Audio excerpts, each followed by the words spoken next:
आज आम श्री गणेश को जो विदाय देउछे बा विसर्जन करुचे ताहा दिव्य नुहे डेटी अटे।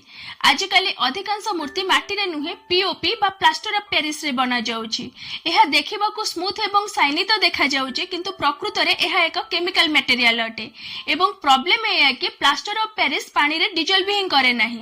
सो विसर्जन परे मूर्ति सबु केते दिन पर्यंत पानी रे भासिकी रहे एवं परे म्युनिसिपल ट्रक्स भांगी जाइथिबा पीसेस को कलेक्ट करी ऑर्डिनरी वेस्ट भली लैंडफिल रे पकई दियंती। कोन श्री गणेश को एही परी विदाय मिलिबा उचित? प्रति वर्ष केवल मुंबई रो ही एकुटिया 2000 टन्स पाखापाखी फेस्टिवल वेस्ट बाहरी थाए।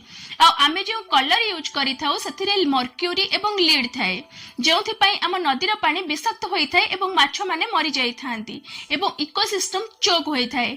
किंतु माटी रे तयारी गणेश किछि घंटा रे ही पानी रे डिजॉल्व होई जांती एवं पुणी थरे माटी रे मिसी जांती। प्रकृत विदाय बा विसर्जन हेउछि तांको सम्मानर सहित भल पाइबार सहित डिग्निटीर सहित प्रकृति को फेराइबा, गार्बेज को नुहे।